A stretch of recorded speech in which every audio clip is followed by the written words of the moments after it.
उत्तरकाशी के मोरी ब्लॉक क्षेत्र के एक बहुत ही दुर्भाग्यपूर्ण घटना सामने आई है। देश 21वीं सदी की ओर बढ़ रहा है, लेकिन आज भी उत्तराखंड राज्य में, जिसको देवभूमि कहा जाता है, लोग गौरव भी महसूस करते हैं और होना भी चाहिए। लेकिन वहाँ के जनगणों के साथ, सामान्य वर्ग के साथ, दलितों और शिल्पकारों के साथ जो भेदभाव का सिलसिला है, वो टूटने का नाम नहीं ले रहा।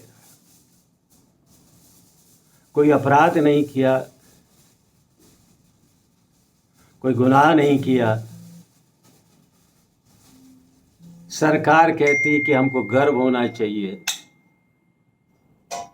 सरकारों को बनाने वाली इस भाजपा सरकार के स्वयं राष्ट्रीय स्वयंसेवक संघ कहना चाहिए हिंदू होने पर गर्व होना चाहिए।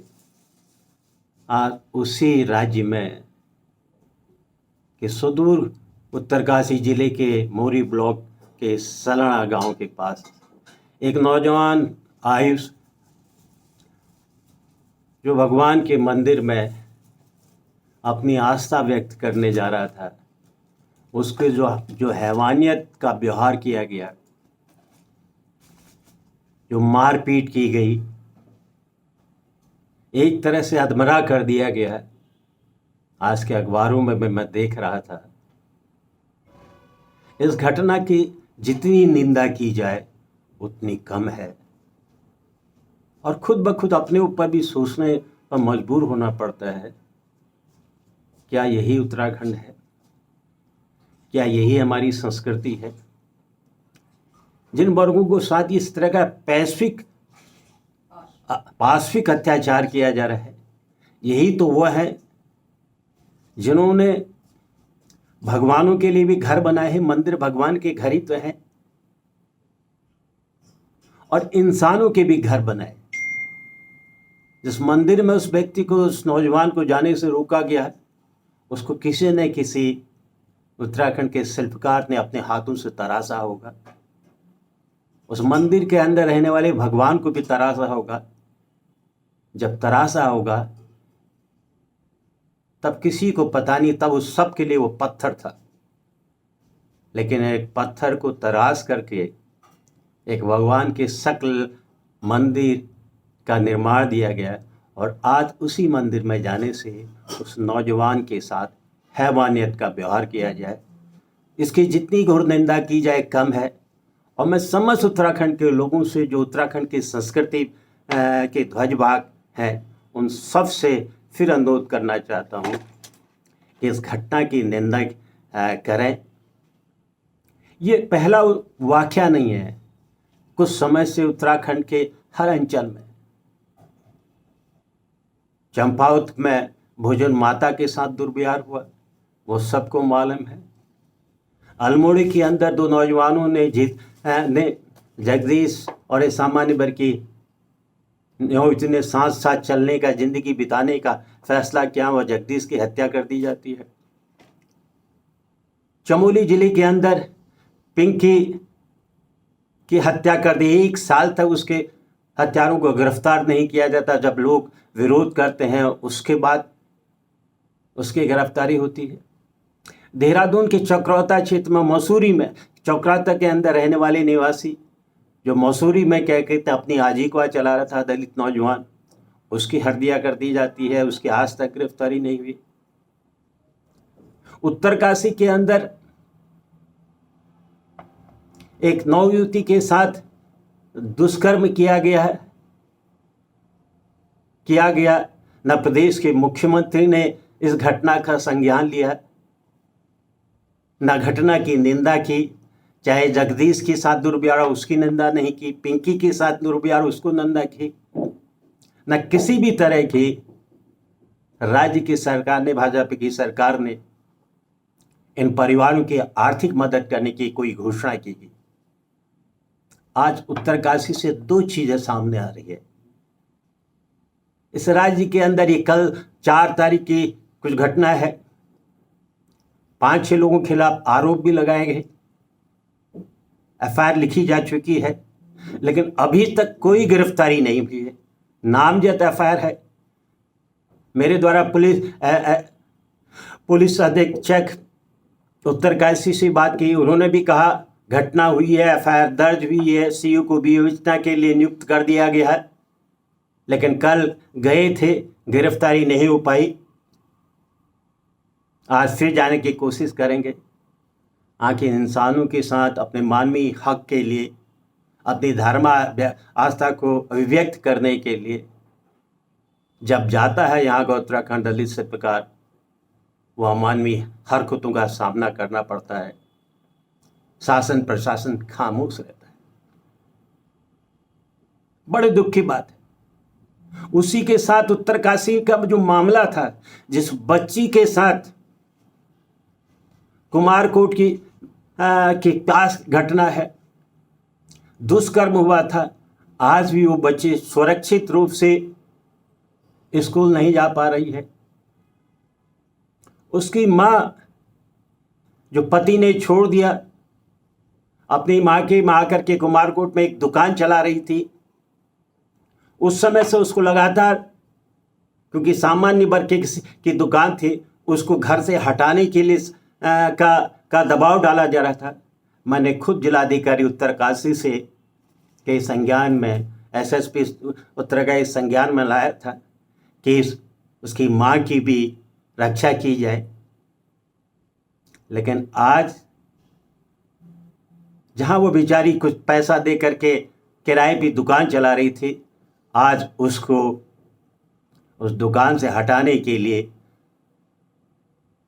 उसके दुकानदार के वकील के द्वारा नोटिस दे दिया गया पार्वती देवी को कि आप इस मेरी दुकान को खाली कर दीजिए। बच्ची के साथ, उसकी बेटी के साथ दुष्कर्म हुआ और आज वो नीले आसमान के में अपने घर बनाने के लिए बेचारे मजबूर है। कितने बड़े दुर्भाग्य की बात है कि राज्य की इस तरह की घटनाओं में राज्य का प्रशासन अपने ही मंत्री की आवाज को भी नहीं सुन रहा है। समाज कल्याण मंत्री चंदन दास की भी स्थिति मुझे लग रहा है कि मंत्री ना हो करके एक सामान्य अनुसूचित जाति की व्यक्ति की जैसी हैसियत है। प्रदेश का मंत्री, समाज कल्याण मंत्री मुख्य सचिव को पत्र लिख रहा है, अपर सचिव डीजीपी को पत्र लिख रहे हैं, डीएम उत्तरकाशी को पत्र लिखे, लेकिन कुछ नहीं हो रहा है। और आज वो माँ अपने बच्ची के साथ कहाँ जाए, कहाँ रहे, इसका संज्ञान राज्य की सरकार नहीं ले पा रही है। ऐसा नहीं कि राज्य की सरकार को मालूम नहीं है, क्योंकि राज्य के ही मुख्य मंत्री ने पत्र लिखा, उस पत्र पर संज्ञान लेते हुए डीजीपी और डीएम पुलिस अधीक्षक उत्तरकाशी को भी लिखा गया। वहाँ के लोगों ने भी सवाल उठाया। हमारे रिटायर्ड जज हैं, उन्होंने भी इस प्रश्न को सारे सवाल पूछे। तो आखिर इस राज्य के अंदर कमजोर वर्गों के साथ इस तरह का जो व्यवहार हो रहा है, क्या इस राज्य की छवि को, इस राज्य में के अंदर इंसाफ को जिंदा रखने की गारंटी दे रहा है? या जो कमजोर हैं, जो पीड़ित हैं, कोई भी हैं, वो तंत्र के, चाहे सरकार के या जाति तंत्र के भेदभाव को सहने के मजबूर है। मंत्री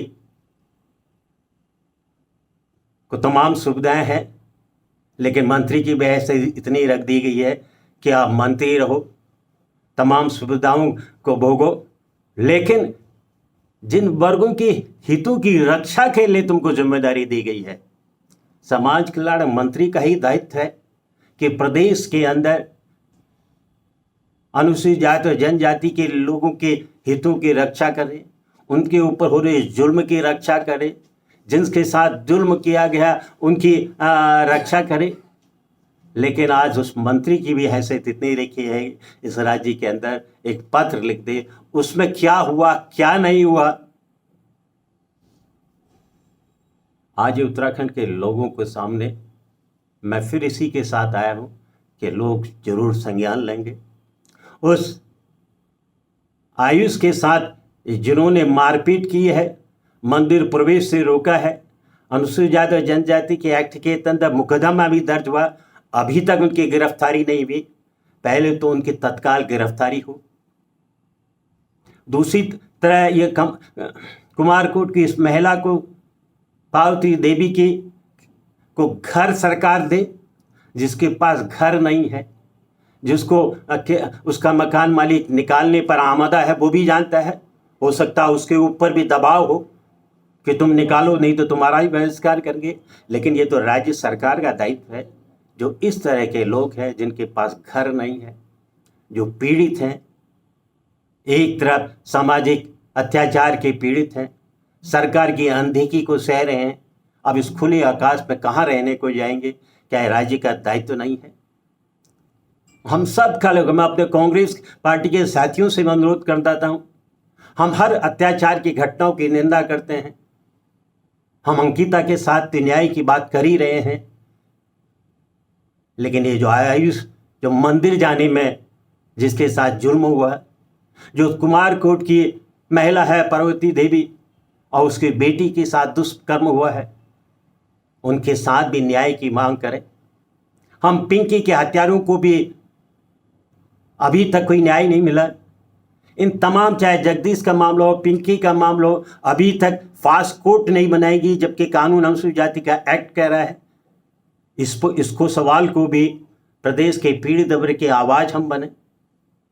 ये नया साल हम सब के लिए सुखमय होता, लेकिन नए साल में ही एक तरफ जोशीमठ की त्रासदी आई और दूसरे अपने मानवीय मूल्यों की रक्षा करने के एक इंसान के साथ एक हैवानियत का यह पहला केस कितने होंगे सामने नहीं आ रहे, लेकिन एक केस सामने आया है। यह उत्तराखंड की हमारी मानकी है, हमारे कमज़ोर वर्गों के लिए, जिन्होंने भगवान के भी घर बनाए, इंसान के लिए भी घर बनाए हैं, खेती को भी जिन्होंने संवार हुआ है, जो अपने कला के माध्यम से, अपने शिल्प के माध्यम से समाज की सेवा कर रहे हैं, उनके साथ 21वीं सदी में भी अमानवीय व्यवहार जारी रहेगा। इस पर सोचने की बात है। मैं एक बार फिर प्रदेश के मुख्यमंत्री से कहूँगा, आपने जगदीश हत्याकांड की निंदा नहीं की, आपने पिंकी के हत्याकांड की निंदा नहीं की, आपने उत्तरकाशी की दुष्कर्म शिकार युवती के साथ, बच्ची के साथ हमदर्दी जाहिर नहीं करी। आज फिर ये आ रहा है, आप कहते हो कि गौरव कहो कि हम हिंदू हैं, आज आपके एक छोटे भाई हिंदू पर मंदिर जाने के साथ इस तरह का अत्याचार, कम से कम आज जागो, इस घटना की निंदा करो। इनके साथ भी वही तरह का आर्थिक लाभ से सहायता दो। इस राज्य में जो हो रहा है कि एक वर्ग के साथ आप राज्य का खजाना खुलेगा और दूसरे वर्ग के साथ राज्य का खजाना एकदम खामोश हो जाएगा, चुप रहेगा। राज्य के मुख्यमंत्री से अनुरोध करता हूं और मैं समाज के सभी लोगों से अनुरोध करता हूं कि आओ, ये समाज का नियम है, देश का नियम है, देश का संविधान है। कमज़ोर के साथ होने वाले जुल्म में कम से कम उसके साथ सहानुभूति दिखाओ, उसके साथ खड़े होने का साहस करो। जय हिंद, जय भारत, जय भीम।